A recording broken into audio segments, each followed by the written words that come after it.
Hello, everyone. It's a man of Manetheren. I'm here with my season 2, episode 5 review for the worst television program in the history of television. This is so bad. And yet, it's one of those kind of episodes where you walk away from it thinking that this actually might be the best one that we've had yet. I said, hold up, wait a minute, something ain't right. And it still is beyond disastrous. So, with all of that said, let's get on with it. Our episode starts off, we are looking at the Shanchan boats for some reason. Um, it's really kind of confusing because it almost sets it up like it's the end of last season's finale with the girl on the beach, but then you're seeing that it's actually at Fall May, and then so that you're thinking, oh, okay, well they're maybe going into the past to show you how they landed at Falme. And no, it's actually Suroth, and the only reason why you don't know, or that you know that it's not their entrance there, is because Loyal and Inktar are there. So for some reason, she had to sail to that village that they ransacked and then sailed back to Falme. So there's that. That's interesting. So you got, again, Inktar and Loyal there. Inktar is looking like he's all dressed up, kind of like the princess from Aladdin. Don't you dare close your eyes. And you got Loyal looking again, still like he's badly aged broccoli from VeggieTales. And apparently Suroth is reporting to Turok, so the show can't get things right there, which, should surprise nobody. But she gets mouthy with her boss, because that always ends well. But it's okay because she's a woman, and she wears a cheese grater on her face, and and then she gets mouthy, and she's deprived of her social status, so she has to hold out her hands so that the I'm sorry, this is so stupid. They set this up with the music and everything as some dramatic scene.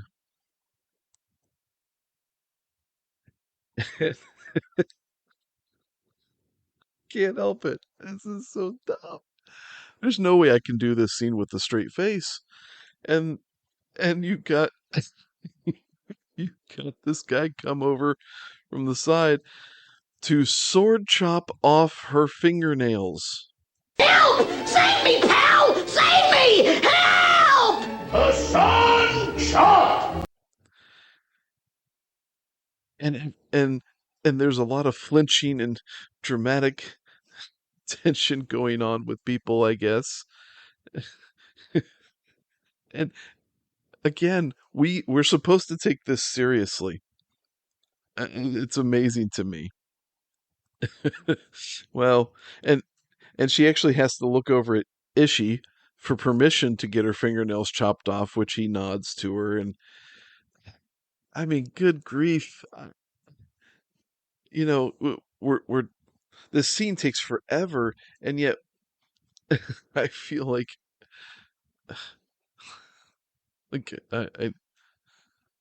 I'm so out of words. This is so bad.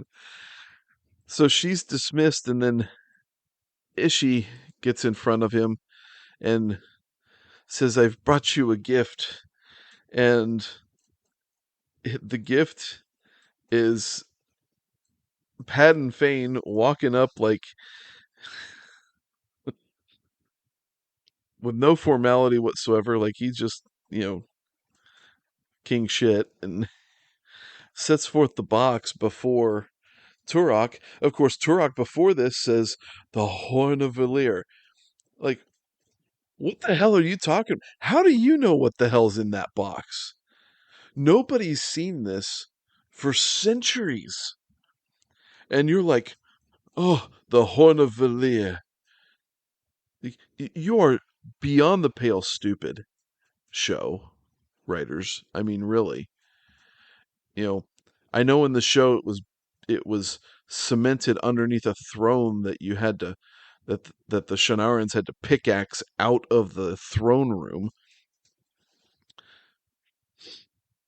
But so how's Turok, who's from across the ocean, gonna know that that's what this is? Was there some sort of box artist rendering that again, dumb, and this kind of stuff takes you out of the episode. Has nothing to do with the books. For those of you who've commented before, saying that I need to separate myself, this is the show trying to stand on its own merits. It's a joke, absolute joke. so, but he knows how to what it is, and he knows how to open it. And watching him open this box shows you the complete impracticality of these fingernails. They want it to. They think it looks cool or whatever. That these fingernails should be maybe 2 inches long, maybe. Not very far off the fingers. Not 18 feet.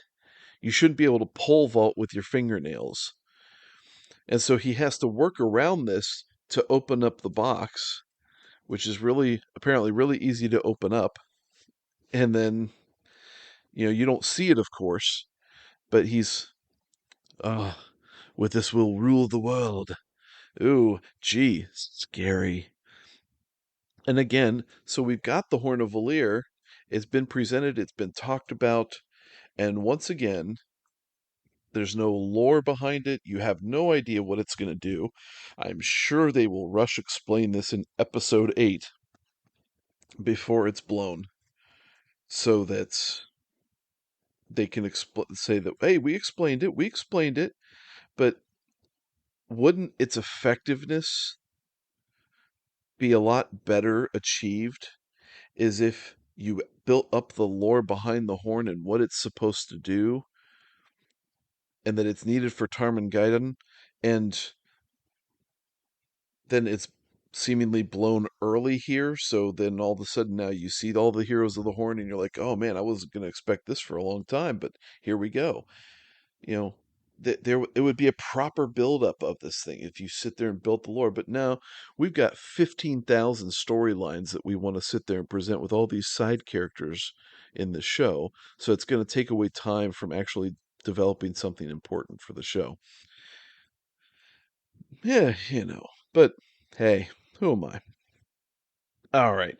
So next scene, we've got the chase scene um, with Rand and Moron. Of course, it then cuts away to uh, Lanfear, and because again, she's really dead, but the show's going to say she's not dead because somehow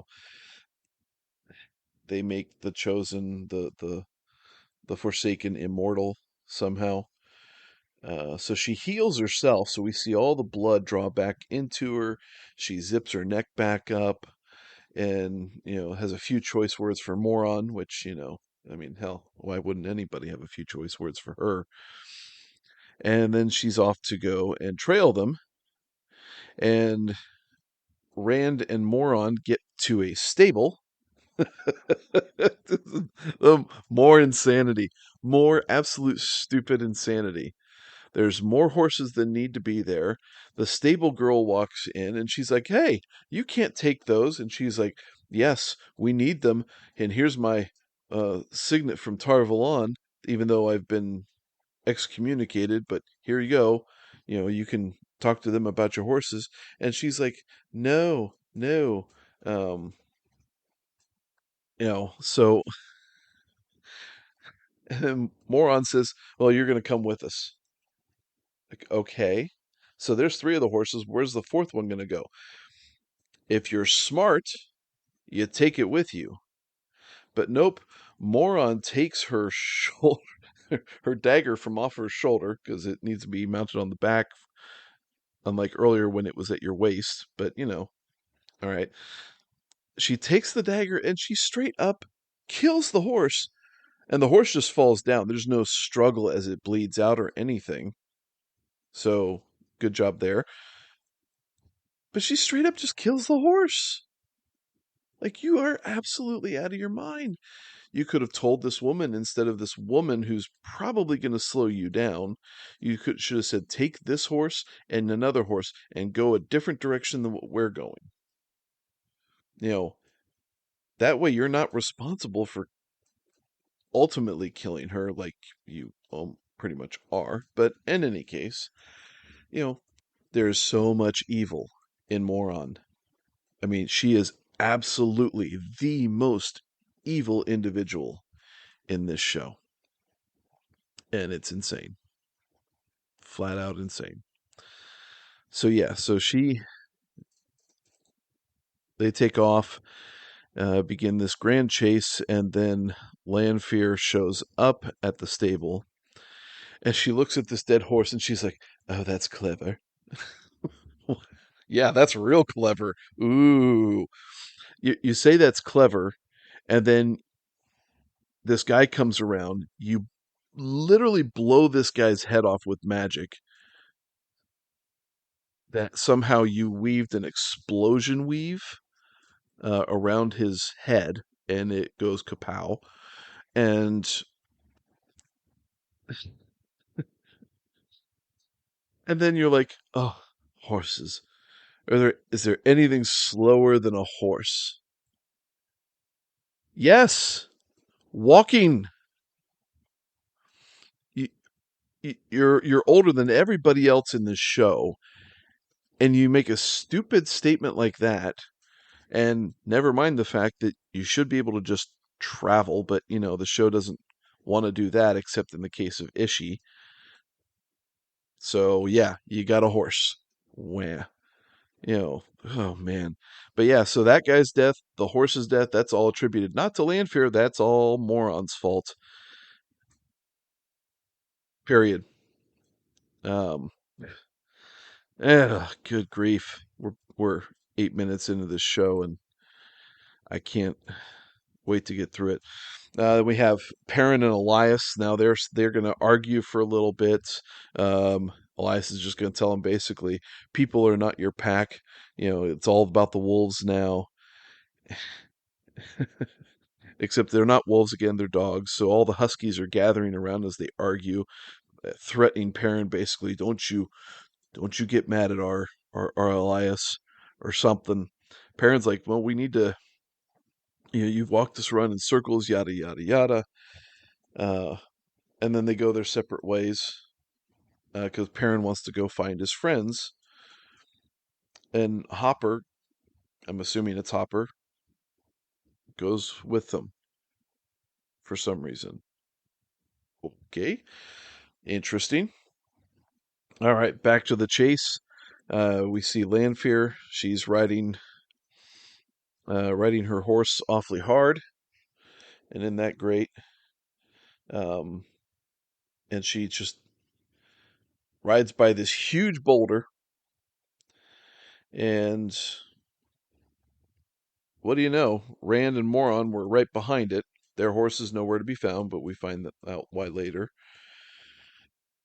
And Moron says, "Oh, it'll be a few days before she realizes what we've done." And great. Um, uh, more lore breaking. Ishi's the one that's releasing the Forsaken, and so we need to stop him before it's too late. Yada yada yada. Boring, boring, boring. And then we go back to Matt, or not Matt, but Perrin. There he is with Hopper. Hopper's sitting there describing his what he sees at the town.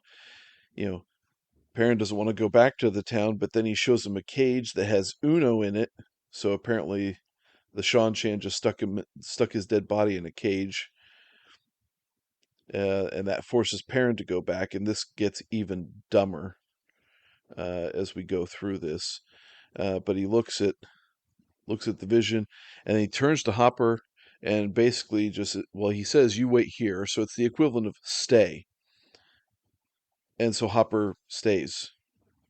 So I made a comment that they probably, it would be really tough to make Hopper, uh, you know, different than the books.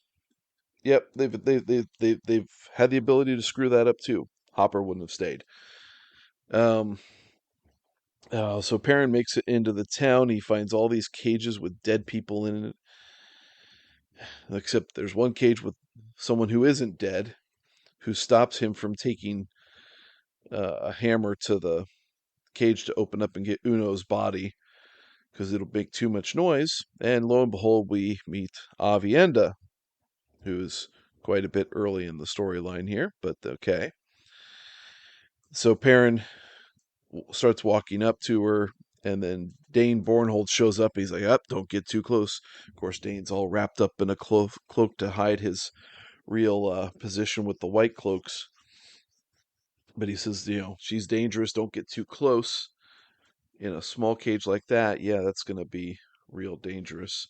Dane has this inordinate fear of uh, of Avienda. It's pretty epic, but okay. Then he sees Perrin's ring. He's like, "Oh, that's Two Rivers make." Like, are you serious? Is everybody gonna know what Two Rivers garb looks like? This is unreal to me. Everybody knows this crap all of a sudden. So now Two Rivers is famous, like champagne from France or Couture and Gucci. I know I can recognize all that, and it's all to drive a purpose. The White Cloaks are going to go to Two Rivers and do all the stuff from the books that they do, but this is how they're doing this. This is a joke. You can sit there and do this so many different ways. Uh, yeah. Anyway, so Perrin turns around after they're eating or whatever, sees some white cloaks, then notices Dane's belt line has some white cloth on it, and so he's excuses himself to go up to his room. As he's doing that, uh,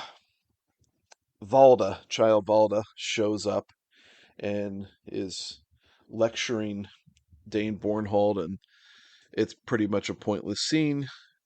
And Valda basically threatens Dane, like, "Oh, you better hope your daddy still lives for a while, because it's not going to be pleasant for you when you can't sit there and fall back on his name or whatever." Yeah, okay, whatever, stupid. Um, this is just the show is so stupid in so many ways, and we've basically had five scenes or six scenes maybe, and it's eaten up almost 20 minutes of this episode, and I feel like I've been watching it for an hour at this point. So Lanfear in the next scene catches up uh, to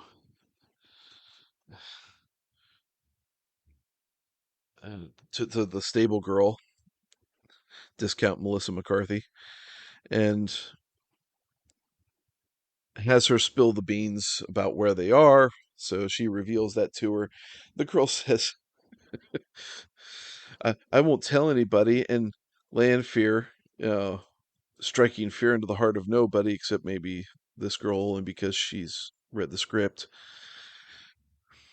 I know you won't. And then magically sews her mouth shut,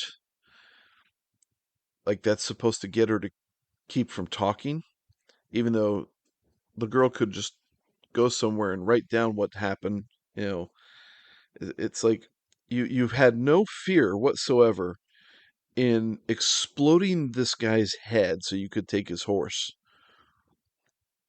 Why aren't you doing the same here? There's so many inconsistencies, But in any case, this is also Moron's fault because Moron's the one that directly enforced her into this position. So thanks a lot, Moron. Your evil tally is just amazing. That uh, you know Agent Smith here showed up to erase this girl's mouth. So then we get to Tarvalon, and here's Varen. Great. We have this wonderful reunion with the Browns, Yasika and Midge Sadai here, and my goodness, they're just so giddy, and I'm so tired of all this.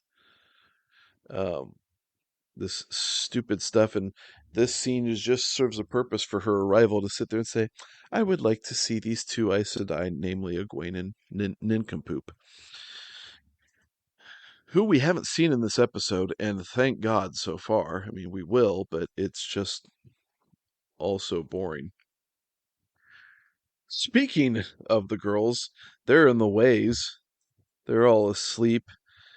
Nincompoop wakes up, and Leandrin's there to tell her, well, you've been shielded and tied up and you can't do anything, so ha ha ha ha.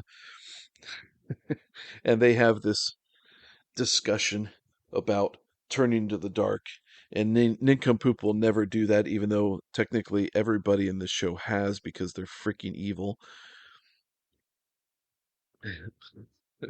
But Leandrin says every woman has their price, and somehow her price, well, not somehow, her price is her son, and somehow she has turned this price to be a beacon of hope for her. Like maybe it's that she hopes her son will get better, but turning to the dark doesn't equal hope. And this is the same thing that I think the barkeep from season one, who tried to take Rand and Matt captive, turning to the dark is not hope. There is no hope in that. What the agenda is there in turning to the dark is the grasping for power. You know, there is the access to chaos, the desire to destroy. There's no hope in this, so it makes no sense to sit there and say, "Oh, I gave my life over to the dark one because I hope." Shut up. You know, even if you want to couch it that way, you're forsaking everything that is good for the selfish reason of you want to save your son. So, no, sorry, not gonna buy it. Kiss my ass. Oh man. This scene also takes forever. I think almost 7 minutes. I mean, this is ridiculous. So now we've got Ishi and Suroth. They're gonna have a little spat here in one of their rooms. Suroth looks so ridiculous. I mean, this is our introduction to actually how she looks. And so again, we are being asked by the production team to take this character seriously. Forget the fact that she can't act to save her life in this show, along with a bunch of other people. But this is supposed to be something for us to take seriously. Now, she wants to kill Turok, and Ishi basically just tells her to shut up. And then in this scene, is she says that Tarman Gaiden is coming to Falme. And here I can't, one, Tarman Gaiden, I don't think has been mentioned in the show, so you don't know what that is if you're not a book reader.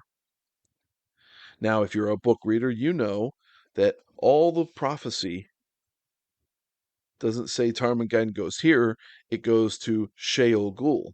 But that's okay because the show got that wrong too anyway by essentially saying that everybody wasn't imprisoned in Sheol Ghul. They were imprisoned at the Eye of the World. So, the show. It sucks. It sucks. It can't get anything right. And I'm tired of it. So, anyway, uh, this show, this scene just takes way too long. But now we cut back to Perrin. He is now leaving the inn that also looks like a one-room shack, much like Lanfear's in Carrion, which would not be surprised if it was actually the same shack used.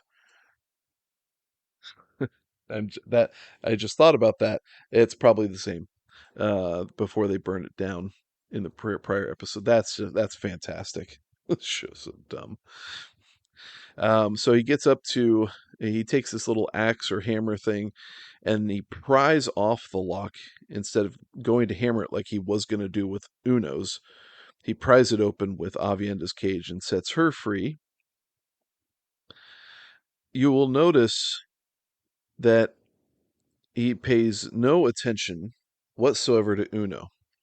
So great job there. Your whole purpose for coming to this town was to get Uno's body out of there and give him a proper burial.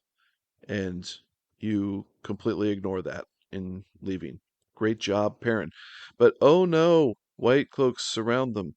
And there's 10, 11, maybe 12 of them around there. And this fight scene, there's so many jump cuts, it's hard to tell what the hell's going on. But at some point, Dane Bornhold says, now, attack all at once. And then Dane Bornhold proceeds to stand and watch all the rest of his men attack all at once, sort of. And they get within stabbing range of their weapons to both of them, to both Perrin and Avienda.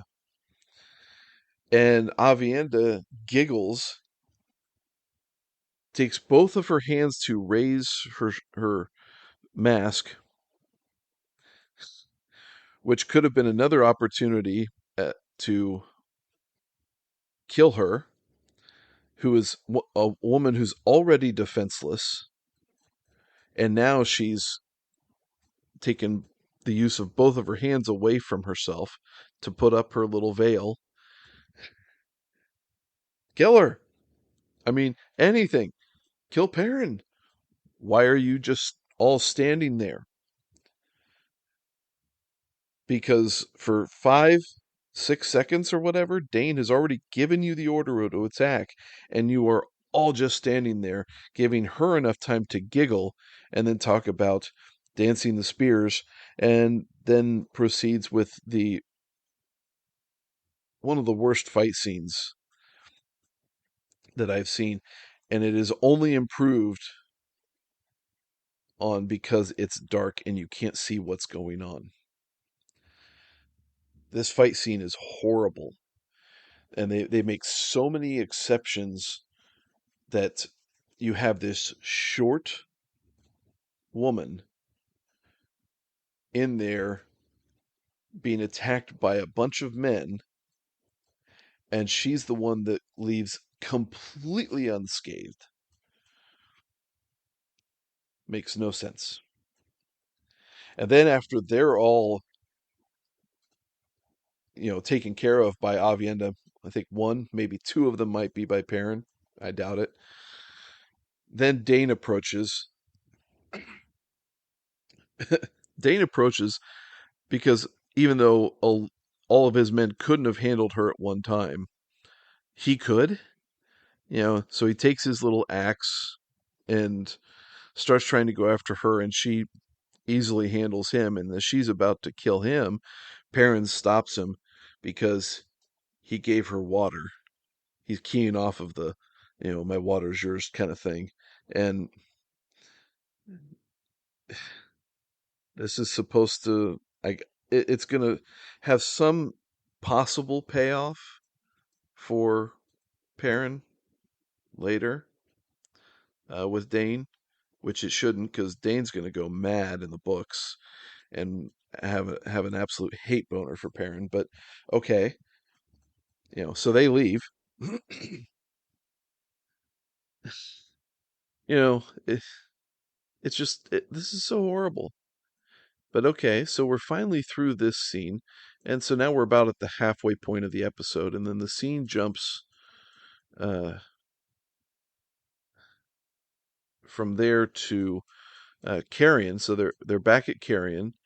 Rand and Moron are there walking through the town, and they arrive back at Moron's sister's house. And we meet Barthanas, who's getting married, and great. Who cares? This is to set up some type of political intrigue shit, and it's just so poorly done, and it's poorly acted, and you know,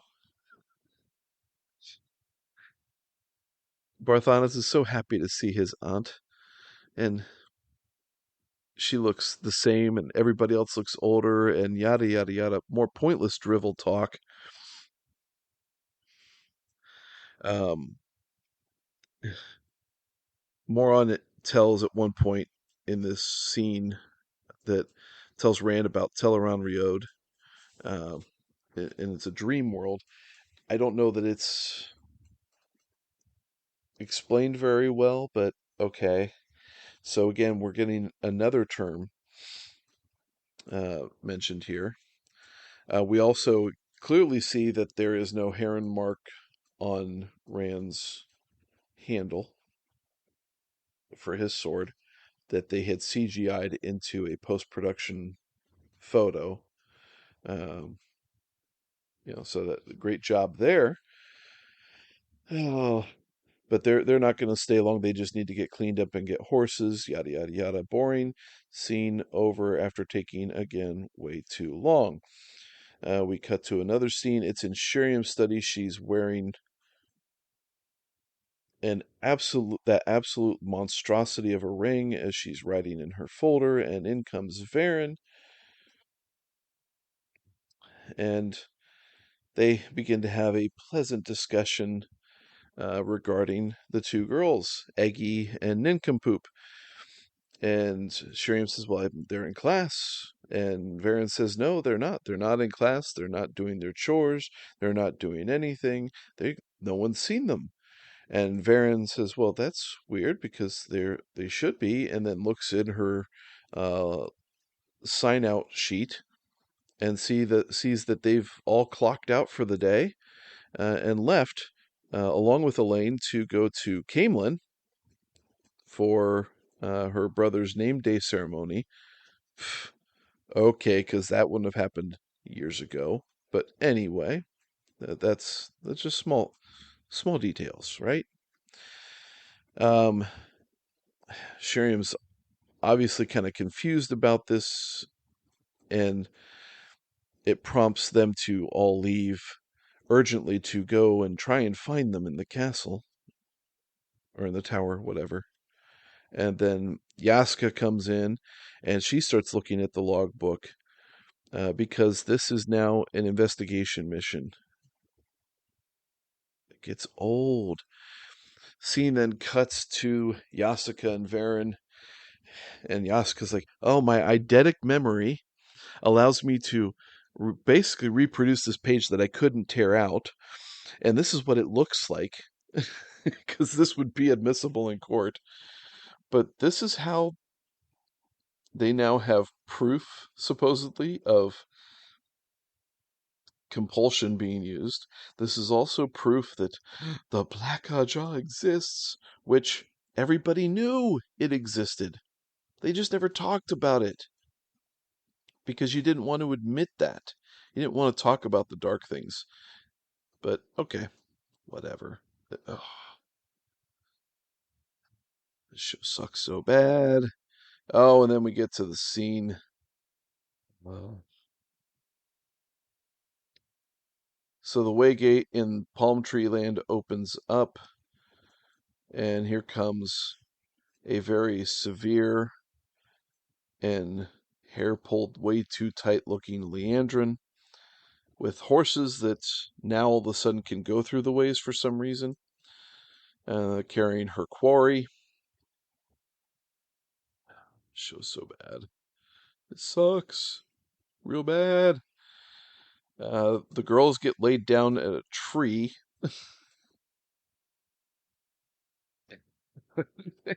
And Suroth is there without her cheese grater mask on. And they begin to have a conversation with each other. And uh, not nice words are spoken one way, not nice words are spoken back to the other way. It's all there. You have the Damani and the Suldam there, the Damani with collars that will become a more ridiculous notion later.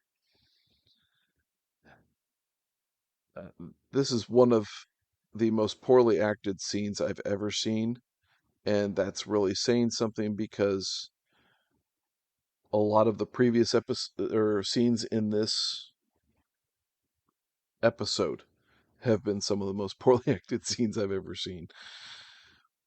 But Leandrin, oh my goodness, she looks just so severe in this scene.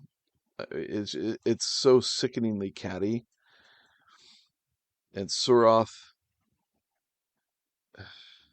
my goodness, how you can act so badly in these scenes and studios say, cut, that's it, it's a wrap, great job, everybody, is beyond me.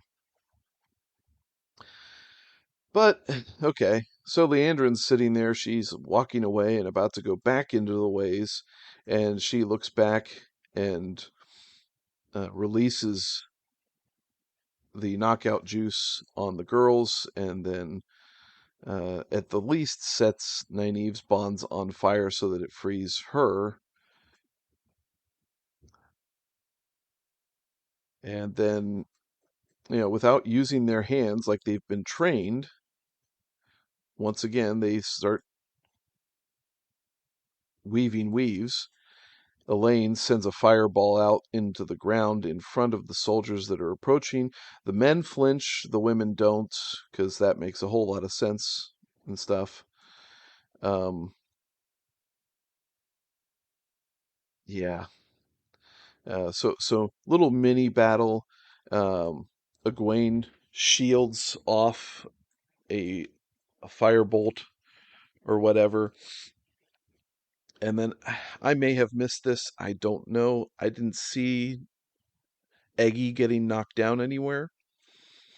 Elaine and Nincompoop get out of the woods, so they're automatically safe because wide open spaces is safety, right? So great. That means we got past the barrier, so they can't cross this line or something.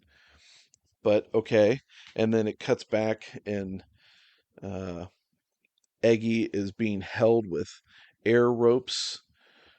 Where she's moaning and wailing like she's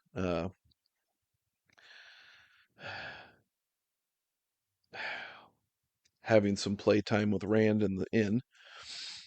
And yeah, so she's captured somehow, that they didn't show.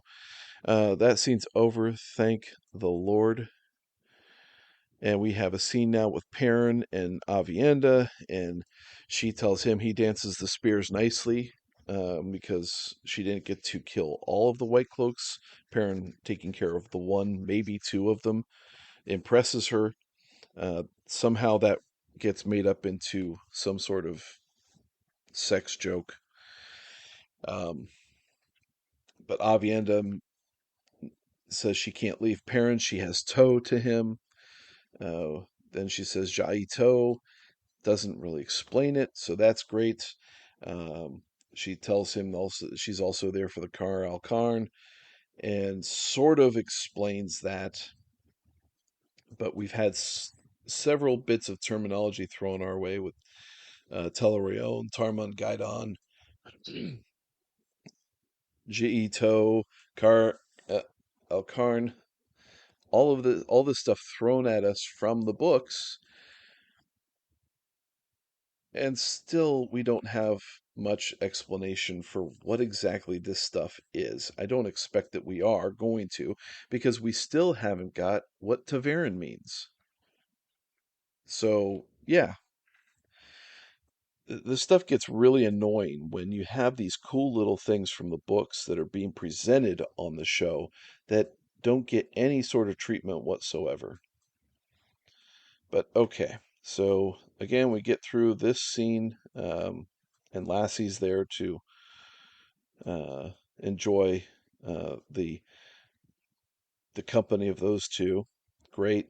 So now we get to the scene. They're entering Falme. Who's entering Falme, you may ask? Oh, well, that's easy. That's Elaine and Nincompoop. How did they get there? Did they just teleport to Falme? You know, again, the suspension of disbelief is such a hard thing to achieve in this show because every single scene is a damn train wreck. But okay, so they get in there. Elaine actually uses her brain and says, "Well, we need to change and stuff." And Nincompoop is an absolute wench to her. I'm not following your orders just because you're used to nice things, yada yada yada, whatever. You know, you're stupid. We need to go find Eggy or whatever. I can't even remember exactly what her bitchiness was about in this scene. But yeah, they have words, and Terry Tate comes along and knocks him clean out. You give me tippy tongue? I'll be there. Whoa! You must be out of your mind, son. Yeah. And you're kind of like, oh no. Not really, because you don't care, but you're supposed to think, oh no, there's danger. Please no, don't do this to oh shit. Okay. You want to play games, Gene? Well, when it's game time, it's pain time, baby. Woo! Next scene, Leandrin is now all of a sudden back at Tar Valon. So this whole passage of time is just kind of immersion breaking. She gets back to Tar Valon just like that, in the same time that it took Eggy and Nincompoop to get from just outside the woods to Falme. This is after it took so long for her to get through the ways because they're tricky to get back to uh, Surath, you know, and then we're supposed to be believing her in this scene that she had stopped off someplace else to pick up white asparagus for her cover story. Oh, my goodness. And she is intentionally acting weird with Varen while trying not to intentionally act weird with Varen. And again, the acting is really, really, really, really bad. Um, Feigned, oh my goodness, we need to go find them. These girls are worth more than their weight in gold. Yada, yada, yada. I'm just tired of watching this program. And now we get back to Moron in Carrion and seeing with her sister, and she's taking her little the blood off of her chest, which means that they've still just arrived.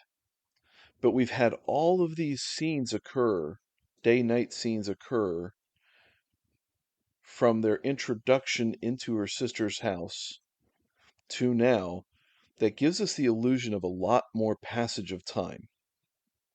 And she's either smelling extremely bad right now because she's got this blood on her that has been on there for even more days, or they just can't edit the show to save their lives. I'm willing to bet you it's the latter. So she's trying to wash herself off, and her sister comes in to have a discussion about things, and Egwene is just overcome with these feelings of insufficiency. Never mind the fact that whenever she's in a conversation with any man, it's the man taking the blame. But here she is, so unsure of herself. And then her little sister, who looks older than her, tells her older sister, who looks younger than her, about this advice that her older sister, who looks younger than her, gave her when she was younger, but her sister was still older than her back then, too. I can't even remember what was said. It was crap advice. But Moron sits there and thinks, "Oh, I know what to do now. It was rather good advice that I gave you, wasn't it?" You know, and she's like, "I've used it for the past 40 years." Who cares? This is so horrible. We've got to always reaffirm our women here to make them feel better about themselves. It is it is absolutely one of the worst shows I've ever watched. If I wasn't doing these reviews, I would obviously turn this show off a long, long time ago. But again, it's another scene that lasts way too damn long. And you'll notice also that Moron puts on this little robe type thing. She hasn't washed the blood off of her chest completely. So good call there. Great bath. Uh, so we get through this scene that takes too long, and then we get to one of the creepiest scenes. There, here's Ishi in bed with Rand somehow, and he starts caressing Rand's face. Oh no, it's a fake out. It's actually Lanfear. But they get to Eskimo kiss basically before it gets to that revelation. And she's like, "How did you know?" It's so funny. Oh, this scene is bad in so many ways, and yet is actually one of the most effective scenes in the show. Now, the reason why it's effective, it breaks lore so many times, but it's effective in that you have two antagonists for the show in the same room, and they have this discussion, and you actually walk out of this scene with an understanding of the goals of the antagonists of the show. And you haven't had that for an entire season and a half. You had vague, vague references to the Dark One wanting one of the three boys, really, in all honesty, but, for the show, the five people from Tar Valon, or from Emmons Field. But that was all vague kind of generalities to get them moving out of Two Rivers and really wasn't hit on and hounded upon. Here, after mostly 5 episodes of an 8 episode second season. We've had no idea what's going on, and now we finally get an antagonist perspective of direction that should push all the events going forward. And this is why this season is going to end so damn quickly, because they can't tell a cohesive story. It's going to feel rushed coming out of these last episodes, because we're going to go through a Korean wedding before Rand will finally appear here at Falme. Wow, what a joke. This is really, really bad. They break lore, because Perrin's wolf powers are somehow going to make him closer to Ishii. Matt's already Ishii's for some reason, the dagger, or I don't know. And oh, it's just bad. It's bad, and it lasts long, and it's really awkward because they're sitting there toasting wine and nicely lit fireplace, and then somehow she makes Rand appear even though Rand's not asleep at the bed, and Ishii asks what he's like, and who cares? Ishii, you pursued him all last season supposedly, so why do you need Lanfear to tell you what he's like? And then Lanfear knows that he's going to be woken up somehow. He's called to before Turok, and so he has enough time from being called before Turok to get Ingtar Don't you dare close your eyes. and Loyal there, which they look like they're wearing the same outfits, which they probably are, because this scene was probably filmed the same night as the previous scene at the beginning of the episode was. And it looks like Ingtar Don't you dare close your eyes. and Loyal are standing in the exact same place. Great. That's just what a tag-on joke. This is just laughable stuff. But Ishii's there in front of Turok. Forgot his name there for a second. And he says, I want you to, Ishii says, I want you to accept the gift from Surath. Oh, okay. So, scene now cuts. Here's Nincompoop and uh, Nincompoop and Elaine. They're waking up now from being knocked out by Terry Tate. So, I'll see you later. Ah! Check razor! Check razor! Get ready for the pain, woman! The pain is coming! I got it! It's in there! Please don't hurt me! Please don't hurt me! Thank you, Ted! Thank you, God! And we find out that Terry Tate is actually a warder for a yellow Aes Sedai. So apparently he had to knock them out to bring them to this woman. Apparently wanted posters are all over the place or whatever, because of the Tarvalin printing press, or the Gutenberg, Tarvalin printing press that exists or something.